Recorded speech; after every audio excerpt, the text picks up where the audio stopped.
Okay. So proximally, we already talked about tibial condyles, tibial tuberosity, fibular head.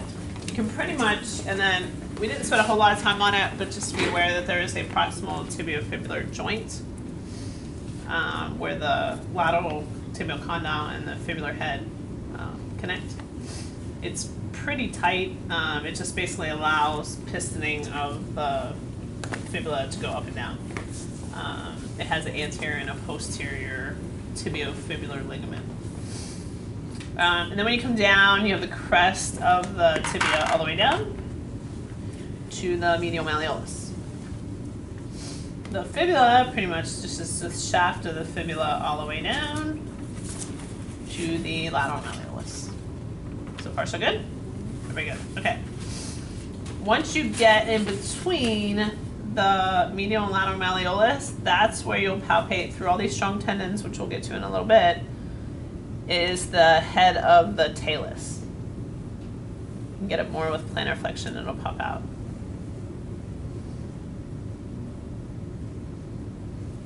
And then calcaneus back here.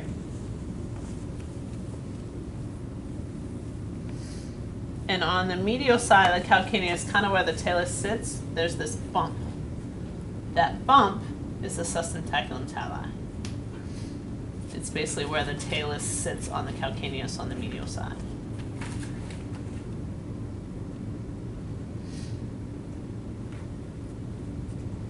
And then bony-wise, falling medially is your navicular.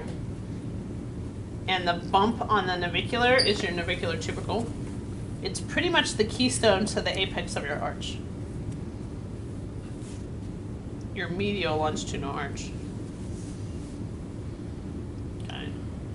And then opposite to that, off of the calcaneus, is the cuboid. And then up from that is the first, second, and third cuneiforms, or medial, intermediate, lateral. I don't know how you guys learned it. Did you learn it first, second, and third? Okay. You'll see both terminologies. Some people say medial, intermediate, lateral, but more commonly it's first, second, and third.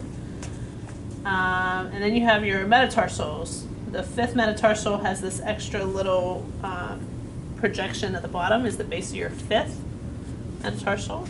It's also a big landmark for the perineal muscles. And then you come up, you can palpate the entire fifth metatarsal, and then the fourth metatarsal, and then the third metatarsal, and then the second metatarsal, and then the first metatarsal. And they go all the way to the metatarsal phalangeal joints. And then in the big toe, you have an MP joint and one IP joint. In the little toes, you have the MP joint, and then a proximal interphalangeal and a distal interphalangeal, like the fingers. Okay, so proximal phalanx, proximal interphalangeal joint, middle phalanx, distal interphalangeal joint, distal phalanx. True for all four toes. The big toe, great toe, is only MP joint, proximal phalanx, interphalangeal joint, distal phalanx. On the underneath, on the MP joint, on the plantar surface of the first metatarsal, are two sesamoid bones. They are pulley systems for your flexor hallucis longus tendons and flexor hallucis brevis tendons for your big toe.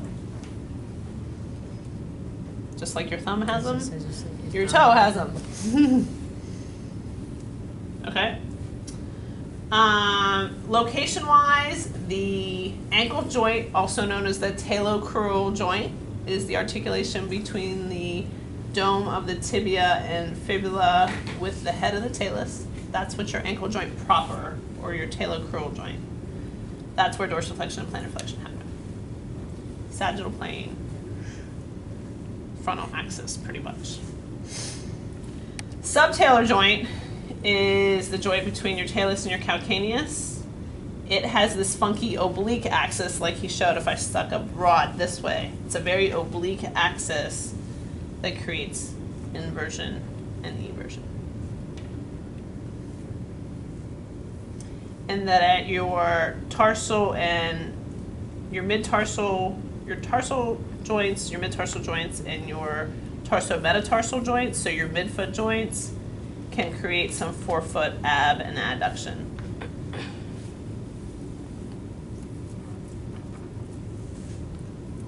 Okay? Hindfoot is the talus and the calcaneus. Midfoot are the tarsals. Forefoot are the metatarsals and the phalangeals. So hindfoot, midfoot, forefoot. Transverse tarsal joint is the calcaneo-navicular, calcaneo-cuboid articulations. That's considered your transverse tarsal joint. And then you have a mid-tarsal joint between your navicular cuboid and your three cuneiforms. And then you have a tarso-metatarsal joint between your cuneiforms and your metatarsals. Lots of joints in the foot. So let's go over them again. Ankle joint, that's tibia fibula talus. Subtalar joint, that's talus calcaneus. Transverse tarsal joint is calcaneo-navicular, calcaneo-cuboid. Both of those create your transverse tarsal joint. Mid-tarsal joint is navicular and cuboid with the cuneiforms. That's mid-tarsal joint. Tarso-metatarsal joint is cuneiforms to metatarsals, and then metatarsal phalangeal joint is metatarsals to phalanges, and then your interphalangeal joints are your toes. Okay? So, pretty palpable as far as lots of structures. Make sure you get that sustentaculum tali on the medial side. Make sure you get the base of the fifth over here. Calcaneus is easy. Talus, you're just going to get the dome of it here. Too hard to get down in here. You can get a little bit of the talus here, but then definitely cuboid, navicular, navicular tubercle, all the cuneiforms, all the metatarsals, all the phalanges, interphalangeal joints, and then all the joints. So all the bone palpation. Got it? Foot's a lot easier to palpate than the hand, I think. The bottom of the foot's a little bit tougher, but not too bad. So which ones are our arches under there? Okay, so the arches are, this is your medial longitudinal arch. This is your lateral longitudinal arch. And this is your transverse arch. It's basically where your met heads are.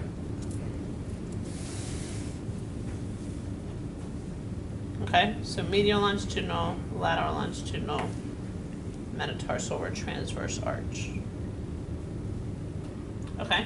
Yes, ma'am. Good? Yes, ma'am. All right, go with bones.